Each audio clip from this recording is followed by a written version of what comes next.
to the Citizens Reporter. I'm the host and editor, Diana Longry. Thank you for tuning in.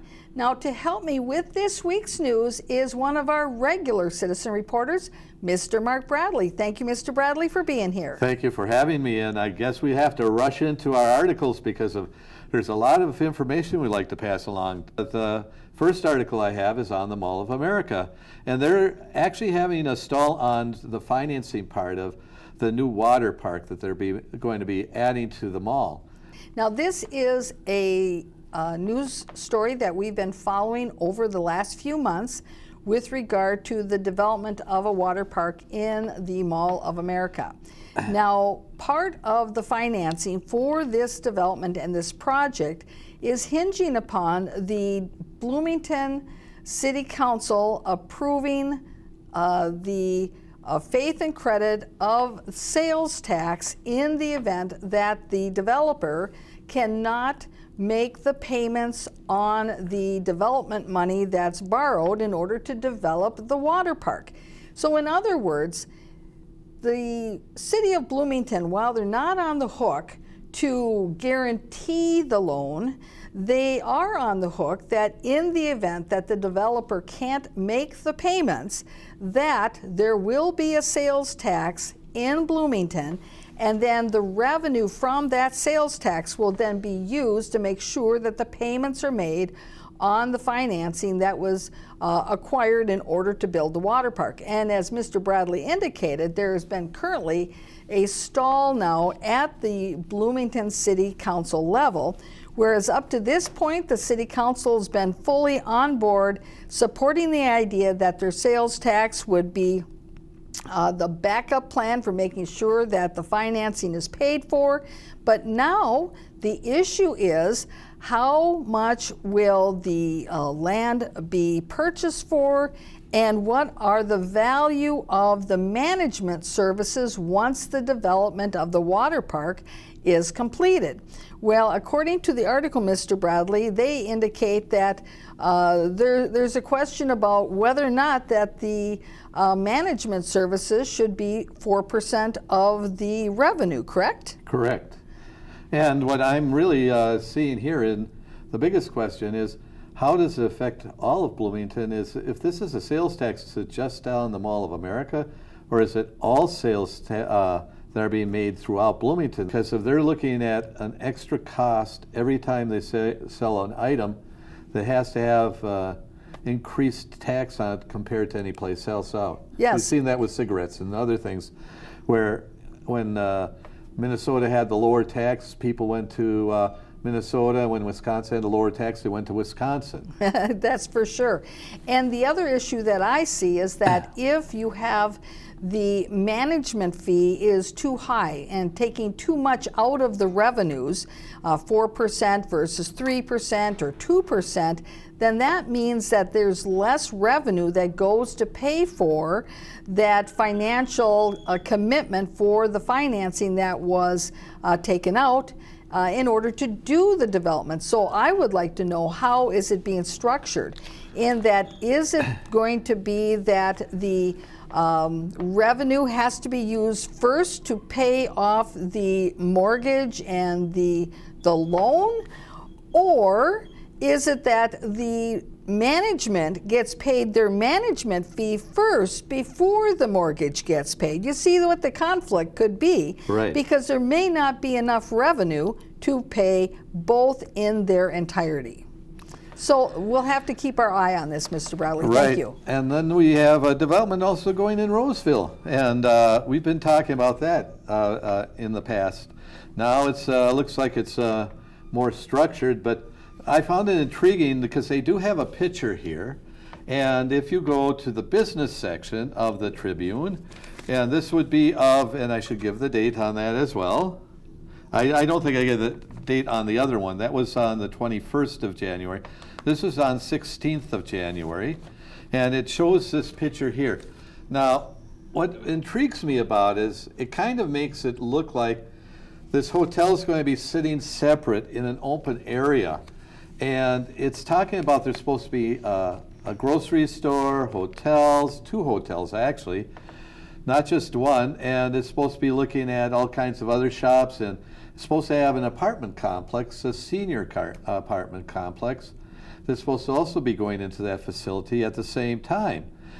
My questions is how much is it going to cost to tear down, how much is going to be rebuilt, and what is being torn down, and how is it going to actually physically look there? In this particular article, it has a little insert that shows that portion of the Rosedale Mall that would be affected, and as Mr. Bradley had indicated, it's where the old Herberger's store was positioned.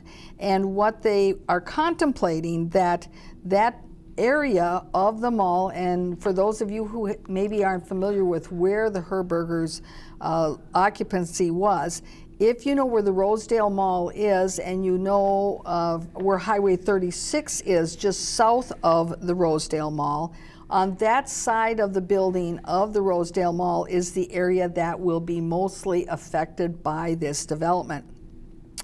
This particular article does indicate that there are about 14 million visitors to the Rosedale Mall every year. So that's really quite a large number of visitors. It also happens to be the third largest mall area here in the metropolitan area. And what they are looking to do in that is that they are doing something that has been discussed for other vibrant shopping malls in other parts of the country, and that is to put together a development that's called a lifestyle development, where in this particular development, not only do you have housing, but you also have office space, and you have retail space, and there's even going to be some green space. And so they're looking at 200 senior housing units, 2 hotels, offices, and additional commercial space. Now contrast this to the Maplewood vision for the Maplewood Mall. Basically, they're envisioning just demo the commercial buildings and just simply put up housing. So it's not the same type of concept. This is more comprehensive and is looking to build upon the strengths of the mall. Thank you, Mr. Bradley, for bringing that to our attention. It also will add to the financial base for the city of Roseville, where I look at Maplewood, and with their housing, I can't see that the housing they're now planning to construct is going to actually add more value to the city. At this point, it's actually going to reduce the amount of value they can tax to. Yeah, and to be clear, of course, Maplewood's not constructing the housing at the Maplewood Mall.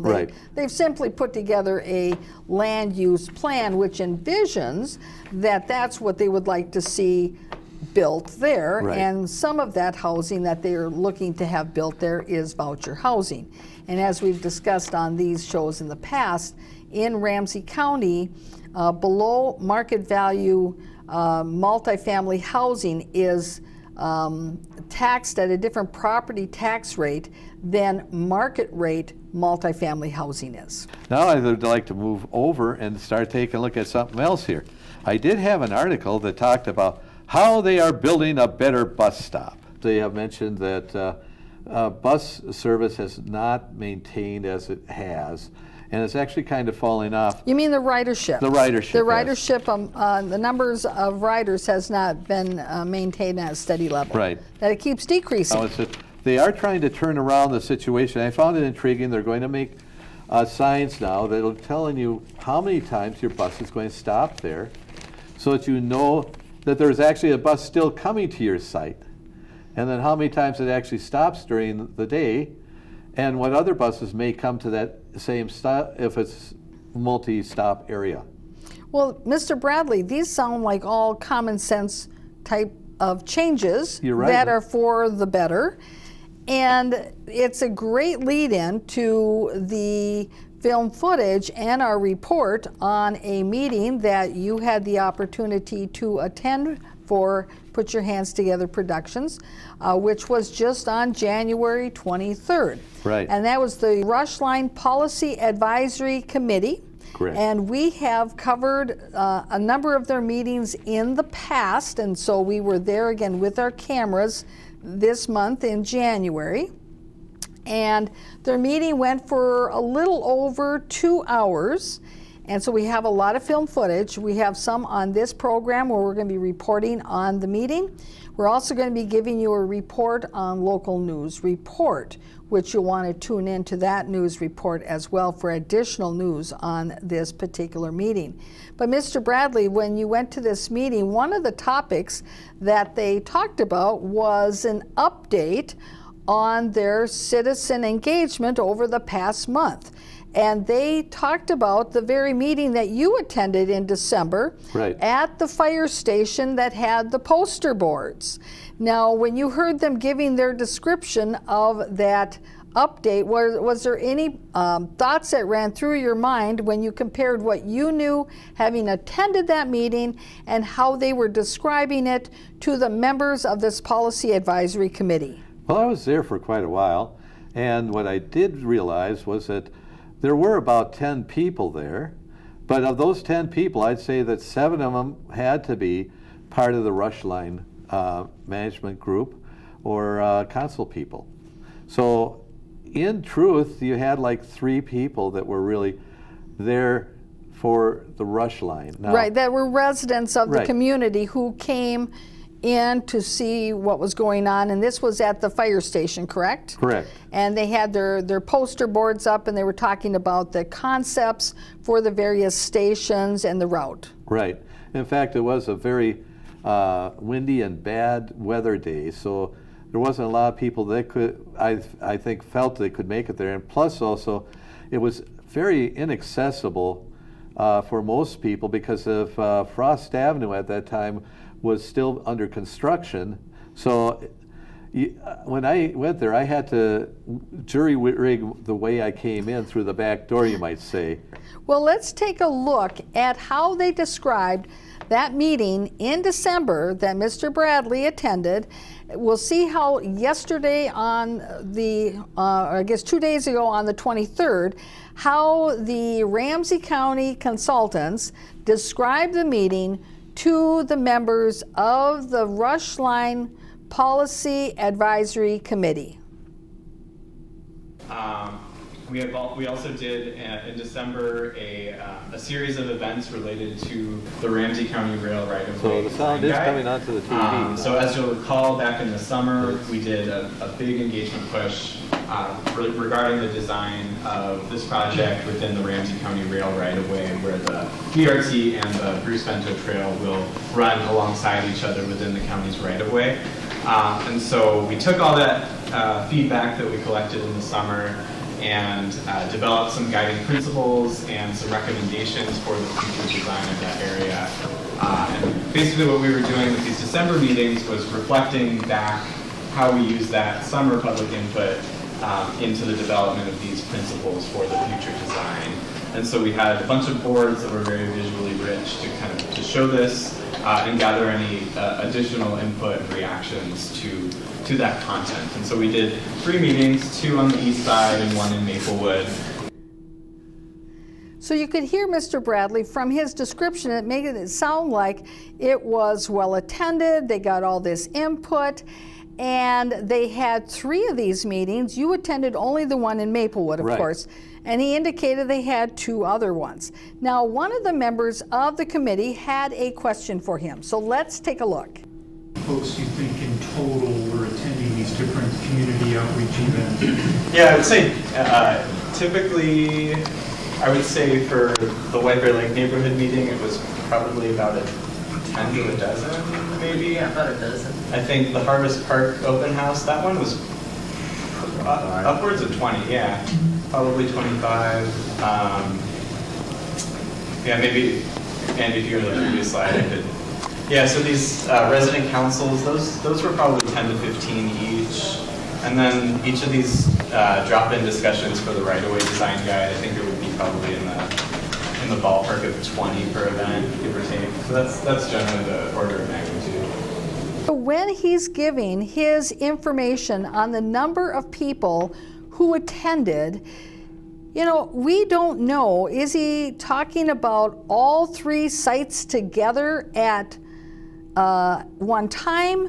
Is he talking about each one individually? Because certainly from your observation at the Maplewood one, there was 3 or 5 residents who attended. Everybody else was a consultant or from Ramsey County. Or in his numbers, is he including the attendees who are from Ramsey County and the consultants? So you see, these numbers are misleading, and the members of this policy committee, even though they give lip service to saying, yes, they want to have this resident input and all, they don't actually ask the qualifying questions as to, are we talking about residents only? Are we talking about a total for all 3 meetings, on that Right. concepts meeting? Because for the concepts meeting, with the poster boards that Mr. Bradley went to, there were 3 meetings that were both the same content, trying to get input from 3 different areas of the area impacted by the rush line. And so we don't know, did they add it all up? He didn't say, well, there was only 3 or 5 people that showed up to Maplewoods.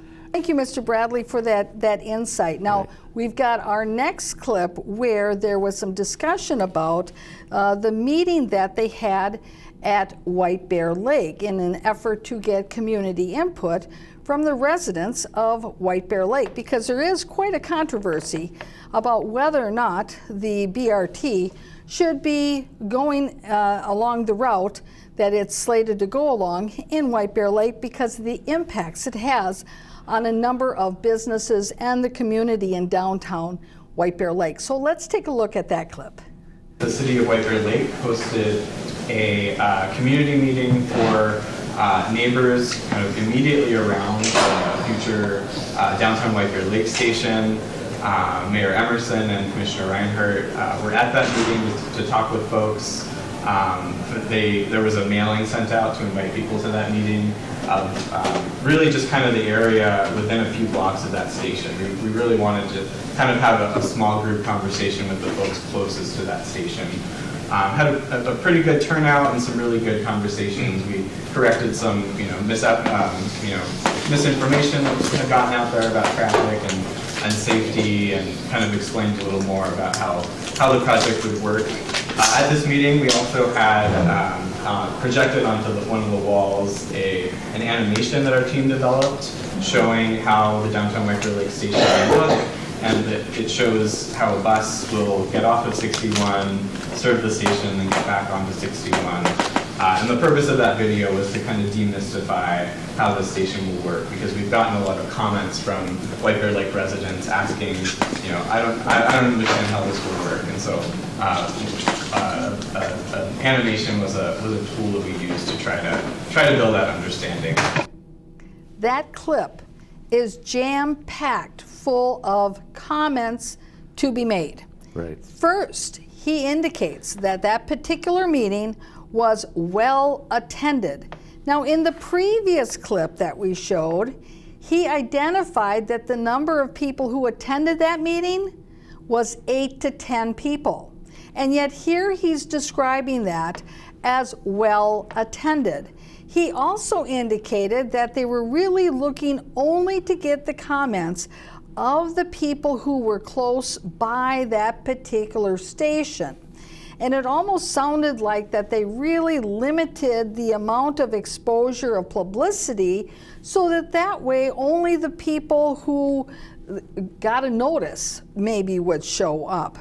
He also indicated that there were a lot of people that attended that had misconceptions, that they were misinformed, and that in order to allay their fears, that the organization Ramsey County has put together this animation that shows how the bus is going to work, and through that area, the bus stop that it's going to stop at, and the lay of the land, so to speak. Now, it is so funny that here in the past, they have brought video for this particular policy advisory committee to watch so that they could see what is being produced out there in the way of PR for this project. Well, instead of bringing the animation to the meeting, he's just describing what it looked like. Well, one of the members of the committee is wondering, wow, what's going on here? Let's take a look. I'd be interested in being able to see the animation tool you used in the White Bear meeting. Sure. It's good. Yeah. I would really like to. Yeah, Ramsey County's published it on our YouTube channel, so I'll follow up with you and send you the link. Great, thank you. Yeah. So it's published on their YouTube channel, and yet there's Sue Vento. She is the representative for the area on the Metropolitan Council. Ultimately, the agency that is going to be taking over this project once Ramsey County is done with their part of the project. And so she's wondering, well, where is it? What is it? What does this animation look like? And instead, he's just like, well, okay, we'll send you a link to it. Now, because she is actually from the Metropolitan Council, he should have already sent her that link and sent her that information. She's from the agency. She's the representative on the agency that's going to be taking over this project. But we were wondering also, what does that animation look like? So we're thinking you might be wondering what that animation looks like. So we went and we found it. So let's take a look at the glorious animation of how the BRT is going to operate in White Bear Lake. The Rush Line Bus Rapid Transit BRT project is a proposed 14-mile transit route between Union Depot in Lowertown St. Paul and downtown White Bear Lake. 21 stations will provide frequent all-day service along the route. The northernmost station would be located on Washington Avenue between 7th and 8th Streets in downtown White Bear Lake. Improvements are planned on Highway 61 at the 7th and 8th Street intersections to make pedestrian crossings safer. To allow people to conveniently walk to the station, new sidewalks would be provided on the south side of 8th Street between Washington Avenue and Highway 61, on the north side of 8th Street between Washington and Division Avenues, and along the east side of Washington Avenue. Buses would have access to the station by turning off of Highway 61 onto 7th Street. Washington Avenue would be converted to a one-way northbound street between 7th and 8th Streets. This allows most on-street parking to remain, as well as driveway access to homes on the west side of the street. This keeps the project mostly in public right-of-way, minimizing impacts to adjacent properties.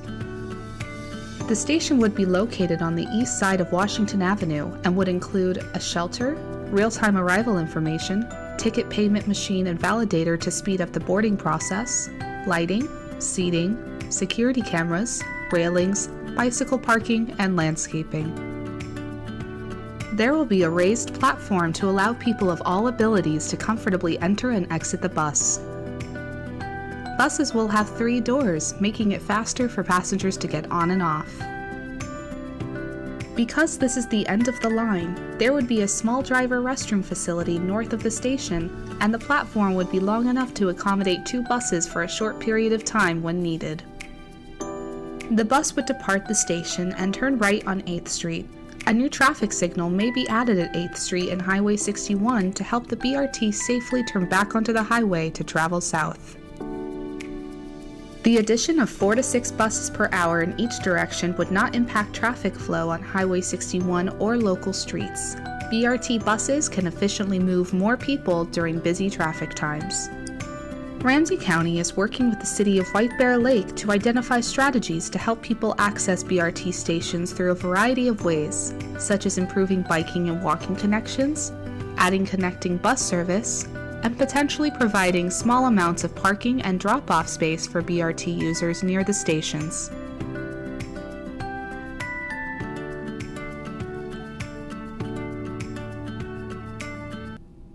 you could see from that animation that this BRT is coming into White Bear Lake from Highway 61.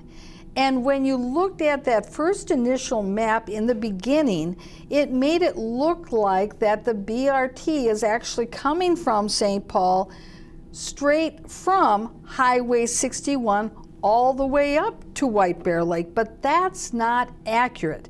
What is happening in Maplewood is that it actually jogs and it doesn't go all the way over to 61 to use a well-established transportation corridor that has the right of way for a dedicated lane for a BRT. Instead, they're going to use the Bruce Vento Trail and they're going to reconstruct an entire freeway through the woods and through the backyards of the people in Maplewood in order to accommodate the BRT. Now, Mr. Bradley, did you notice that she did on many occasions indicate that this is a bus? Right. This is a bus. And this bus is going to be on this route every 10 to 15 minutes. That's well and good. However, the current bus that serves that same route can't sustain that type of schedule because there isn't the usage for it.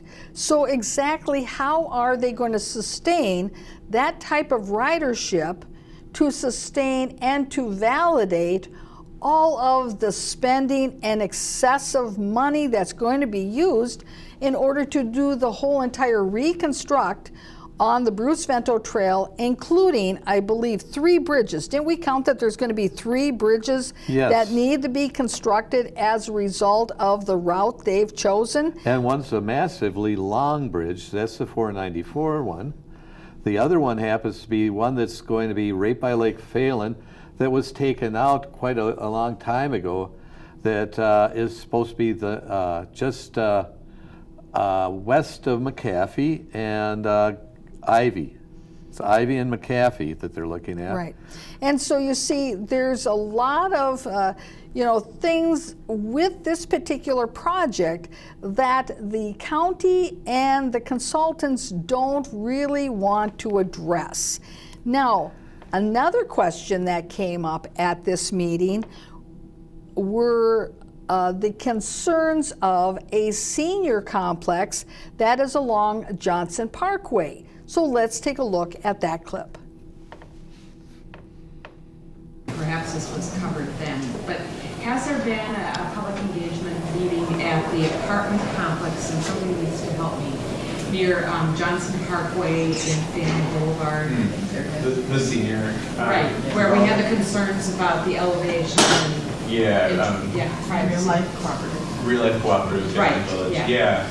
So we've gone to their coffee hour a couple of times in 2019, not in the last couple of months, but on the date of our last meeting, I'm not remembering, but we did go, the last time we met with them, it was a great turnout. It was probably close to 30 people, and we brought visualizations of the bridge that will carry the rush line over the Johnson Park Phelan intersection, because that's the concern that those folks have, because it will be visible to some people who face whose apartment stays north.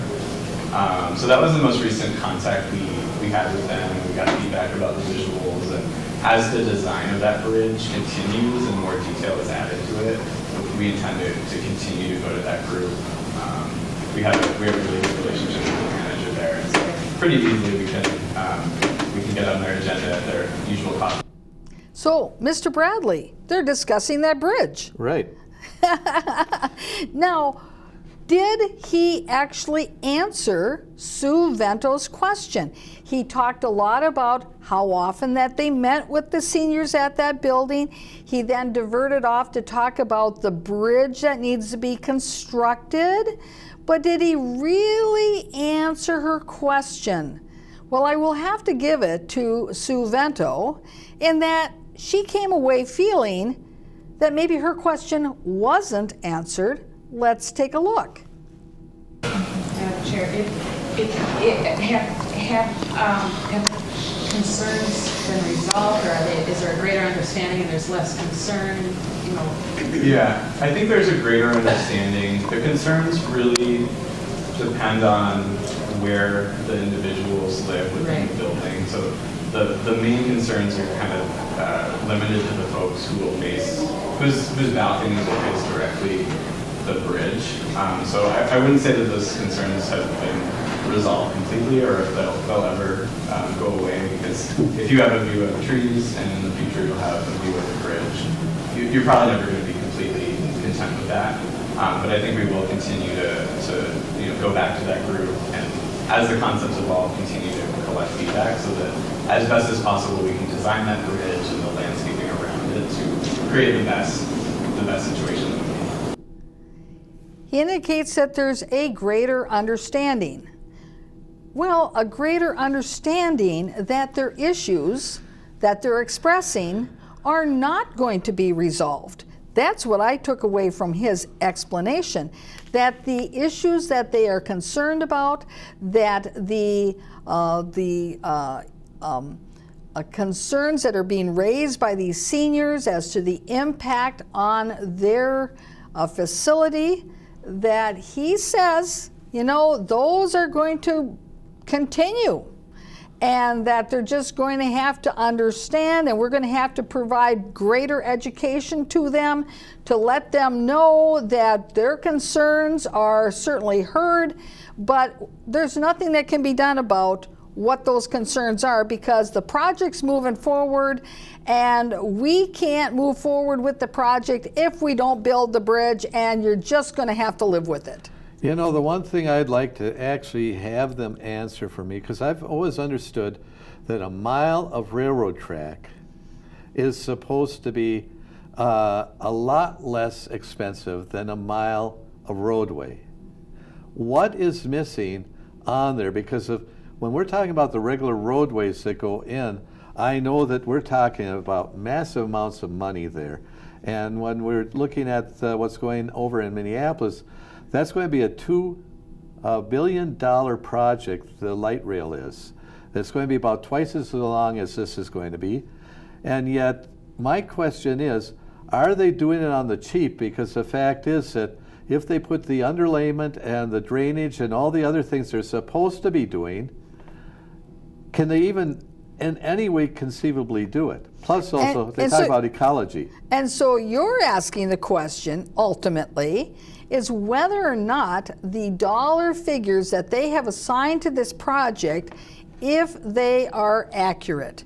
Because in your estimation, knowing what you know about the cost of construction of roadways with all the infrastructure and everything that they need to do, have they underestimated the cost of this boondoggle? I think it's massively underestimated, and that's what really scares the heck out of me, is the fact that our city and our county and our state are signing off of this thing. I think I asked them that question too. And let's take a look at our next clip, because I think that there was a question to be asked, but they ignored it and moved on. Let's take a look.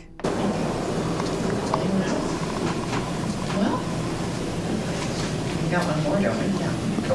Yeah, a couple more slides just about the things that we've heard at these events really quickly. Generally, when... So he got done answering Sue Vento's question, Right.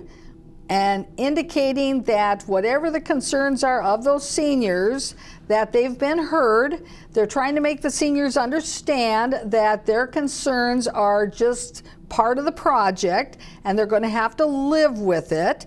And then you raise your hand that you have a follow-up question to Sue Vento's question. Right. And yet they ignore it.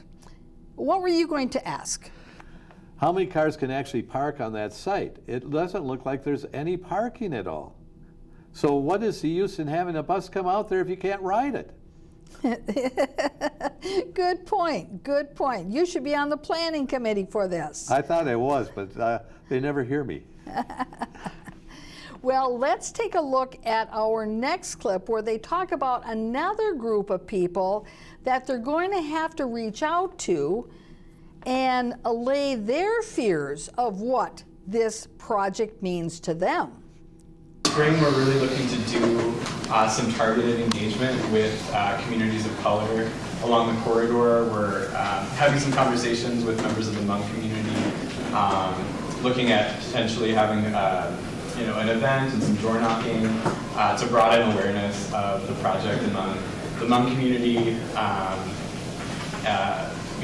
We kind of both want to connect directly with the folks whose yards back up to the Bruce Vento Trail and kind of have those very specific conversations with them about what does this mean for their property lines. The project will occur within Ramsey County right away, but what does it mean for what people see when they go out into their backyard? So we want to have those conversations with that kind of smaller population, but we also want to connect more broadly with folks across the east side who might be future Rush Line users. And so we're looking at ways to do that. It's interesting how he lumps all of those groups of people together, but yet featured prominently is the issue of the Hmong community and the people whose backyards back up to the Bruce Vento Trail. Now this is a Maplewood issue because the only place that the Rush Line is going along the Bruce Vento Trail and digging up the Bruce Vento Trail and using the Bruce Vento Trail by turning it into a freeway through the woods is in Maplewood. And I can tell you from my experience and the research that I've done is that a high percentage of the property owners who have their backyards backing up along the Bruce Vento Trail are families with a Hmong tradition because they appreciate and they specifically look for properties that are along trails, that are next to parks, that are close to the woods, that are have that kind of connection to nature. And so that is one of the reasons why they are going to be particularly impacted, because many times their community is one of the last communities to realize that something is happening that impacts them.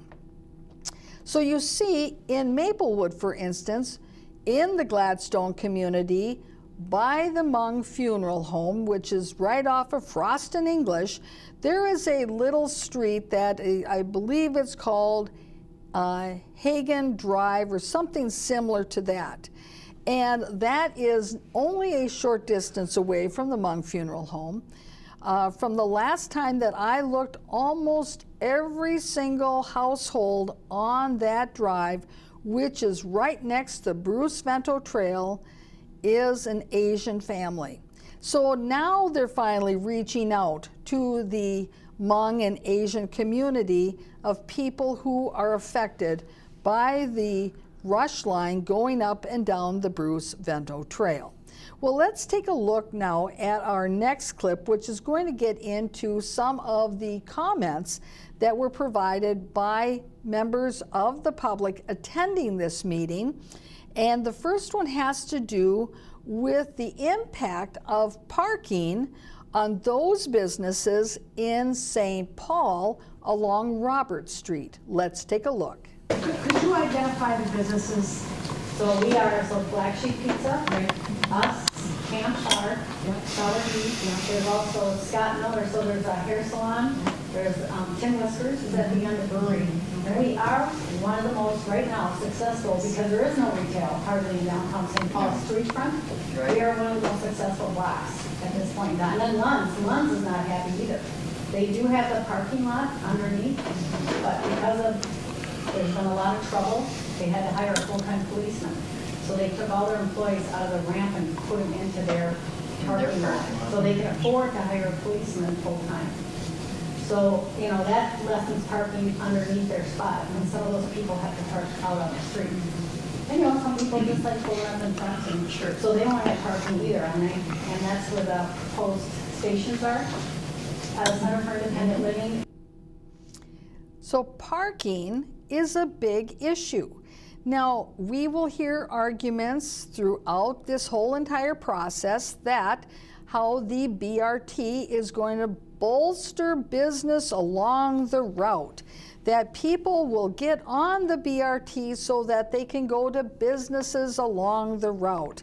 And later in this meeting, after a question from one of the members of the committee, this particular individual indicated that when they talked to the patrons of their businesses, that the patrons are not happy that the parking is going to be taken away, and it doesn't sound like they plan on using the BRT to go to their favorite restaurant or the pizza joint, that they like being able to drive their car there and have a place to park. And that one of the challenges in this particular area of Robert Street is that yes, there are parking ramps, but the parking ramps are specifically for the state employees. And that there are even times where that it's been noticed that some of the patrons to the restaurants and the businesses there are people who are state employees who actually got in their car, drove out of the parking ramp, and then parked closer to the restaurant so that that way they could go and have a quick meal and then drive back, because that's faster than if they were to do the walk. Well, Mr. Bradley, let's take a look and think about using the BRT.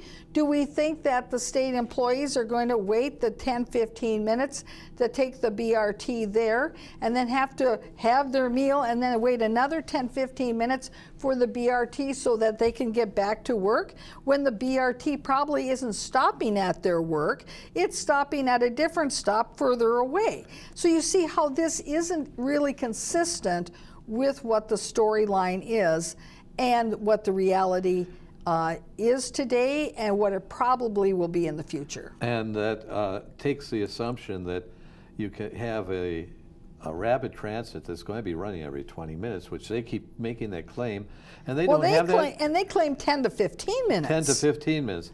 But I'd like to have them show me where any line is running 10 to 15 minutes, including the Minneapolis to St. Paul light rail line. It isn't every 10 to 15 minutes. You're lucky if it's every half hour. Well, and you're not going to have your bus or your light rail running every 10 to 15 minutes if you don't have the ridership to support it. Right. And in the end, we know that that's an accurate statement because the county and their consultants have even said that themselves. We have played that clip on these programs where they have conceded that if there isn't the ridership to have the BRT run every 10 to 15 minutes, that it will have to be cut back to something different, that it will not be that frequent. And then that gets you to the question of, well, then how is that any different than the current bus that we have today, and why can't they just make the bus better and the bus route better? And Mr. Bradley, you brought that article about how they're making their bus stops better. Well, let's maybe put effort into our bus system rather than trying to say, oh, we're going to do this BRT and that's going to solve everything. Well, let's take a look at the next comment made by one of the attendees from the community. The first one is financial liability. Who is responsible for this edifice that we're now constructing at this point, and where it comes from? Because the fact is, right now we're looking at federal, state, local, and county financing on this and how it breaks down. I would like to know that exactly, and how the responsibility is on the physical structures that are being put in here. There's an overpass that's going in. What is the cost of that overpass? What's the cost of, which is it? You got Whitaker, which is a street back there, but you got Berkeley, which is actually the other auto. So, Mr. Bradley, there you are asking your questions about the finances. How does it break down? Who is contributing how much of the dollars to complete the project. And you bring up two of the different bridges that have to be constructed as part of this project. One on the end down there by Johnson Parkway, one on the more northern end up by the Maplewood Mall as it goes into White Bear Lake. Well, of course, at these meetings, at the public comment part, they don't answer the questions. But did anybody contact you after the meeting or ask you for your email or a way to get a hold of you so that they could get that information to you that you were asking about? Well, I'll be honest that I actually gave them my email at the beginning because you're supposed to sign in and give them an email. But I never do receive anything other than when they want to notify that the next meeting is going to show up, and half the time they'd cancel those meetings, or if they happen to have something else they want to dump onto us at that point. But really, to be honest with you, no, I never do get a contact from them. They don't even asked for my telephone number, which if they had a question for me, would be a nice thing for them to give me a call and ask me, why do you say this at this point? And I could give them that answer, because they don't really care for my question at all, because they're already set on their own answer. Yep, exactly. So in other words, we should not be holding our breath to see if you get an email back with the breakdown of the financial numbers. Exactly. Okay, well, let's continue. Mr. Bradley, I think you had some other comments. Right. Either rest stops or they're going to be doing exchanges out there. It is a very small location. I know the location. And I would say that if you're looking at it, you either have to have a multi-storied parking facility on site, or you have to look at that you have to have more parking off site. So that's something I'm looking at, and that also goes to the cost and the taxpayers pick it up. My city, just like out in White Bear Lake and every place else, everybody has added to the tax burden for the taxpayers, which I am one in Maplewood. And I'm just asking the questions specifically on what these costs are. So that's why I make it germane to the actual physical costs that are out there.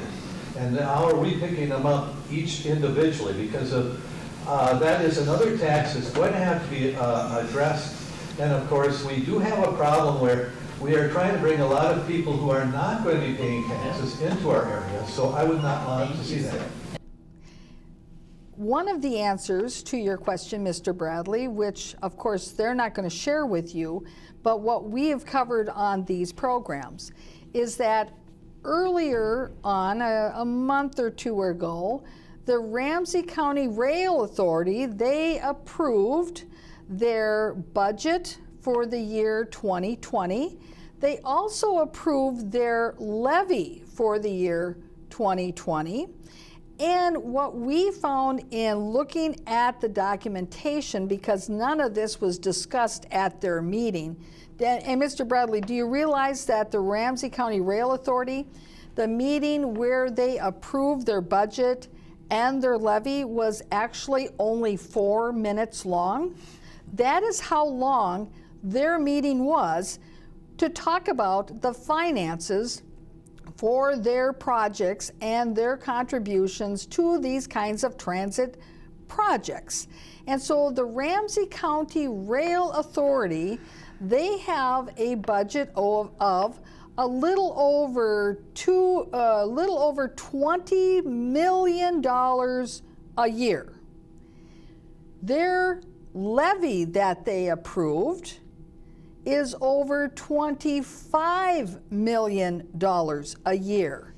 Now, as we discussed on our previous program, generally speaking, if you are looking to have a contingency fund or an account that is on the books where you have extra money set aside for capital improvements or future projects, that budget, that fund is built into the budget so that your budget says $20 million for operations plus $5 million for capital improvements, future projects, this, that, and the other thing. You don't say, so that your budget is actually $25 million. Right. You don't say our budget is $20 million, but we're going to levy for $25 million. Where do they put the other $5 million? How is it accounted for on the books? And so your question about how are the beans counted? Right. Who are we getting the beans from? And how are we going to spend those beans is a great question, because even the Ramsey County Rail Authority doesn't appear that they're doing their accounting the way that other municipality entities do their accounting. And the thing that astounded me is that I did talk to one of the people after the fact, and I was informed that, yes, they are handling all of it, and they have that all incorporated in the tax. And I go, no, they don't. And the first thing I heard was that the total cost is going to be $500 million. Well, I find that outrageous and ridiculous, because of roads cost more than rails do, and yet the rails are supposed to be $2 billion over there in Minneapolis. So I'm saying, no, it doesn't make sense. Number two, if they are doing it on the cheap and they're not putting this underlayments and all the things they're supposed to be doing, they could get away with it. But then are they following the law? Remember, this is a road that's supposed to be used for the public, and it should guarantee the safety of the public. So the reality of what they have on there just drives me crazy. But the biggest issue I have of all of them is that they're saying that we got $500 million here, and what's the breakdown of that $500 million? How much is the state, how much is the federal, and how much is each of us going to have to pick up? Because of when we took a look at stadiums and everything else, we were told there was going to be no extra cost to that Viking Stadium, and then we got sales tax in St. Paul. We were told there was no extra tax to that Twin Stadium. Well, I don't think that the sales tax went to St. Paul on that one, but it is in Minneapolis. So the fact is that we're constantly assaulted with extra costs that are being put underneath the table on a daily basis.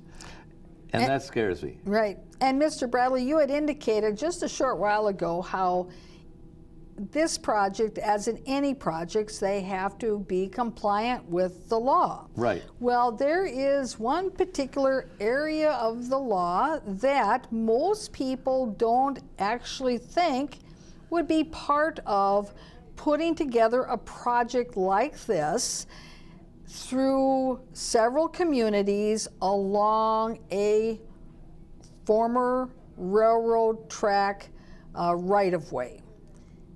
Let's take a look at our next clip as we find out it's a little more complicated than just saying we want to build a new highway through the woods. Speak to us now on the Section 106 overview of cultural resources. So welcome. Well, thank you. Good afternoon. I have not yet spoken before PAC, so I'm pleased to be in front of you today to talk about cultural resources. I understand that you've learned a few things about Section 106 along the way, but I'm going to give you just a really brief overview in case you have questions. Section 106 is the National Historic Preservation Act of 1966. There was a specific section in that act that said federal agencies have to take historic properties into account as they're planning projects. And so that's what is the underlying nature of this study. When we look at historic properties, we're looking at properties that are eligible or actually listed on the National Register of Historic Places. Typically, those properties are going to be around 50 years of age or older, and then they have to be significant in one of four areas. And we often just say A, B, C, and D because we know what we're saying. But A is significant events or trends, the actual history of the property. Criterion B is all about the people associated with the property. So if there's a property that's associated with a significant person, that'd be criterion B. Criterion C is architecture or engineering, things like that. And criterion D is often used for archaeological properties. That's for information potential. So we're looking at architecture and archaeology all along the bus route. And they even had a flyer at their meeting with regard to this with regard to section 106. And Mr. Bradley, I couldn't help but think to myself when I heard how they're going to have to go through this historical analysis of the route to ensure that they're not impacting, or if they are impacting historical sites, what are they going to do for mitigation? Is that if the bus rapid transit actually had used the whole entire Highway 61 route, there would probably be a lot less involvement in the evaluation under section 106 than the fact that they now have to do it up and down the Bruce Vento Trail, going through areas that conceivably do have a historic significance to it based upon the 4 criteria. Right. So we're going to have more on that topic as we proceed, because it is an interesting little wrinkle. The Gold Line, which runs east to west from Woodbury to the Union Station in St. Paul, also had to have a similar type of evaluation conducted, and that did pass that evaluation, and so that is further ahead than the BRT that is running on the Rush Line. But we'll keep our tabs on this, and we do have more film footage on this aspect of the process. So Mr. Bradley, I want to thank you for being here today. Thank you for having me. And viewers, thank you for tuning in to this week's The Citizens Reporter. We'll see you again next week. Bye-bye. Thank you, Ms. Chair. And I have not actually found anybody who's happy with your whole conception here, and I would be interested if you could supply any names of people who are happy. It's generally complete unhappiness which you have designed. Ms. Chair, you had mentioned in the beginning there is no nefarious activity, and of course, thank you. The project is a disaster and mistake because of the decision makers who are involved. The public has spoken time and again when they've had the opportunity that they are in opposition to this project. A project of this nature, and that's of course why you are involved in all kinds of nefarious activities. You are not transparent. You do not record meetings. All this has pretty much been in secret. I have yet to see any minutes of the Technical Advisory Committee. No one knows when they meet. No one knows what they talk about at those meetings. You have a meeting here, and you can't talk about how Mary Abrams would not be elected. She was appointed by a rigged Ramsey County system. Sir, you're done. You're done. Ms. Chair, and protest. I mean, I'm done with what? We have, next up is Mr. Brad. Yeah, there you go. Democracy in action, Ms. Chair. You're as bad as Trump.